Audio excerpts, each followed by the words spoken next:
So what I want to do is talk a little bit about the argument of threat of dissent and take you through a little bit of this long narrative. And what Julian had described is what this book is about. It is a long history beginning in 1798 and ending with the War on Terror and the Trump administration of something called ideological exclusion deportation, which is the exclusion and expulsion of foreign non-citizens from the United States based on their political beliefs, associations, and expressions. And this is a political, legal, and social history of ideological exclusion deportation in the United States, and the first to do this. And so my aim was really for this to be something that's accessible to the public, but especially to be useful to scholars and students, and in particular immigration scholars. This was something that I thought was lacking in the scholarship and was needed, and is particularly relevant, especially as we get into looking at retaliatory and selective deportations of activists during the Trump administration, as well as extreme vetting and the use of social media to bar foreign non-citizens from our shores, visitors and immigrants. This is something that's very, very relevant, and that we don't have more of a comprehensive history. And this is what sort of Dissent seeks to provide. What I argue in the book is that ideological exclusion deportation has been used by the United States as a tool of political repression to suppress dissent and the threat of dissent, including calls for reform and revolution, criticism of politicians and policies, and also challenges to the status quo and to capitalism. And that it is an enduring tool of political repression because the majority of the Supreme Court has interpreted ideological exclusion deportation as an immigration issue rather than as a First Amendment issue, and has applied immigration legal doctrine, including the plenary power doctrine, and has not applied First Amendment speech protective legal precedent to these cases, particularly ideological exclusion, and thus has insulated it from substantive judicial review and strict scrutiny. And that is why it is endured, and it's kind of a current threat to dissent, and poses a form of censorship that we're still dealing with today. It is very much relevant, is something to kind of keep our eye on. So what I want to do is talk a little bit about this long narrative. It is a long narrative, and I did a chronological narrative because it not only allows us to trace the legal changes over time, as well as the targets that have changed from anarchists to communists to terrorists, but also to trace the continuities over time and the continuities of argument, those who have justified ideological exclusion deportation as necessary for national security and as something that protects democracy and American values, and those who have challenged and resisted ideological exclusion and deportation because they've seen this as a form of censorship and targeting and suppressing dissent, and that it undermines American democracy and values and our identity as a nation of immigrants. So one of the things is I wanted to make this narrative accessible, but also useful to you in your courses and your own scholarship. So what I want to do is I want to briefly see if I can share the screen here and take us through this narrative very briefly as an overview, and then we can get deeper into our discussion. The narrative begins in 1798, and what you see is a blank warrant from the Alien Friends Act of 1798. And what I discuss in chapter 1 is really about how the passage of the Alien Friends Act and its use with the Sedition Act to suppress dissent. I also talk a little bit about these attempts to use the Alien Friends Act, as well as the concern about this tremendous power held by John Adams that's unchecked, absolute power and discretion to deport. And the concern over that, as well as arguments for the passage of the act, justified as a measure for self-preservation and in the name of national security and sovereignty, and how that justification comes back with the establishment of the plenary power doctrine in the late 19th century, as the Supreme Court upholds the right to exclude and deport, in particular the right to exclude Chinese and to deport Chinese, that we're familiar with in immigration history. And so I also trace this transition from state control of immigration to federal control of immigration. John Adams doesn't deport anyone, but it's really this power to deport that we're watching here. It becomes a theme that runs through my narrative and runs through immigration history. Chapter 2 enters the 20th century with anti-anarchism, and ideological exclusion is introduced, as well as highlighting the conflation of foreigners and dissenters and radicals. We see is the anti-anarchism that takes place in the United States after the assassination of President McKinley in 1901. He's the one in the left-hand corner. And ideological exclusion under the Alien Immigration Act of 1903 is part of this. What I also talk about is how the Supreme Court upholds the constitutionality of ideological exclusion, applying the plenary power doctrine in the Turner v. Williams case in 1904. And I talk a little bit about the First Amendment arguments used in that case made by Clarence Darrow, who represents John Turner, an anarchist seeking entry.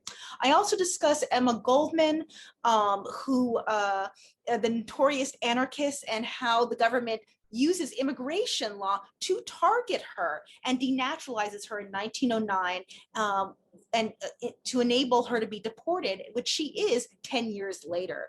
In chapter 3, I not only address Emma Goldman's deportation, but I also talk about ideological deportation and denaturalization during and after World War I. This might be more familiar. We're familiar with the Palmer raids after the Red Scare and mass deportations under the Anarchist Exclusion Act of 1918. What I do is I talk a little bit about the transition from that 1903 Act to 1918 and the revision and expansion of the laws to deport more. I also talk about Louis Post, the Assistant Secretary of Labor, who uses his interpretive discretion to attempt to prevent deportations. I also talk about First Amendment law here, the rise of the ACLU, and how ideological deportation is part of that creation and foundation of the ACLU, and civil liberties history and free speech jurisprudence at this time. So you're going to get a big chunk of history and law about free speech, and then showing how ideological deportation is part of that story. I trace the anarchist exclusion law into the 1930s in chapter 4. Now we know that there's a major movement to deport foreigners at this time, a solution to unemployment and a scapegoating of foreigners. There's also the rise of anti-communism and a targeting of labor leaders. And so what you have here is in chapter 4, I explore the use of ideological deportation as well as denaturalization, and the rise of other organizations like the American Committee for Protection of Foreign-Born to defend against deportations. Their lawyer, Carol Weiss King, who's on the right-hand side, with Harry Bridges, her client, the Australian-born labor leader, and his daughter to the left. And so I talk a little bit about the Harry Bridges case, as well as the interpretation by the courts of the anarchist exclusion law in dealing with how to suppress and deport communists and alleged communists. And so Carol Weiss King, who becomes the most important immigration lawyer in the 1930s, 1940s, and into the 1950s, is part of this defense and uses legal strategies and challenges to protect those against deportation. She is successful, but we also see how Congress begins to circumvent legal decisions with the Smith Act, trying to target Bridges and other radicals. And we see the use of the Smith Act in the McCarthy era, which is in chapter 5. Chapter 5 focuses on ideological exclusion and deportation. It looks at the Smith Act as well as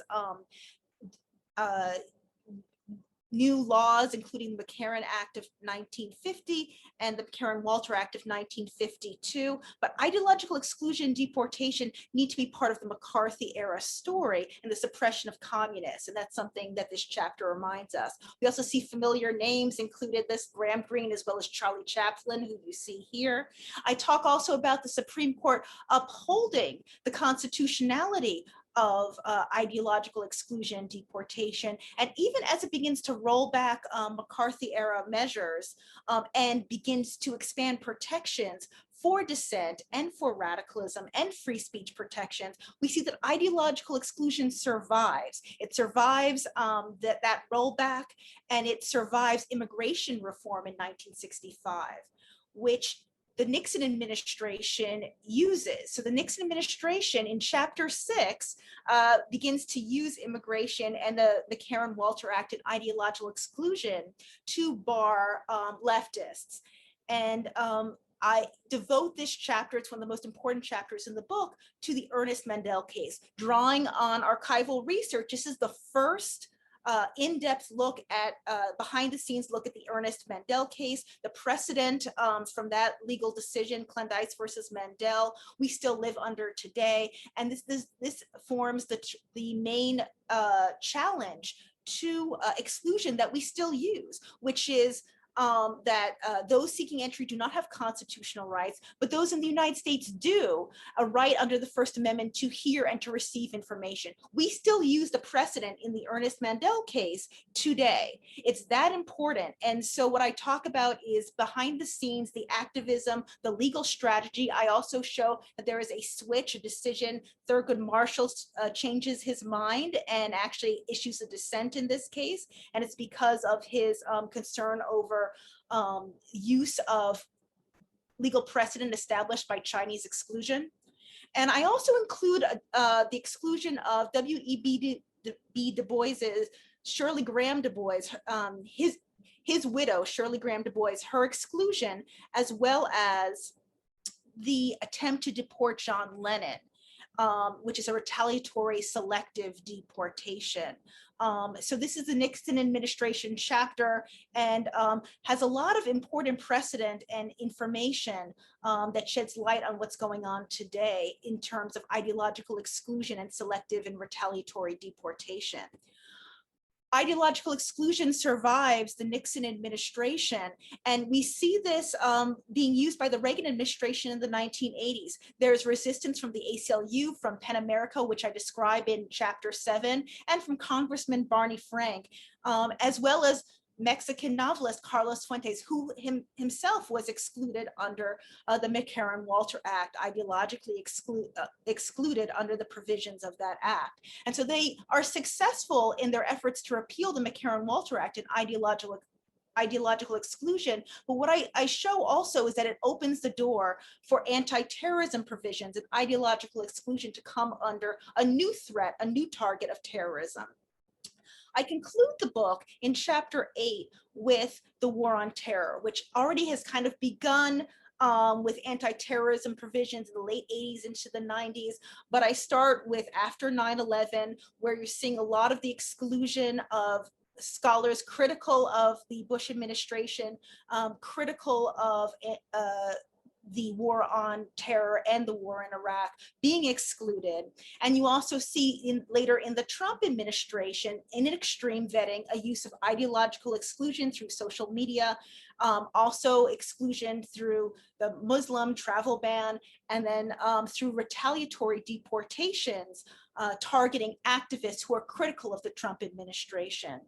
We will see what happens with the Biden administration, but this history is essential to understanding where we've been, where we are, and any type of way forward, including immigration reform.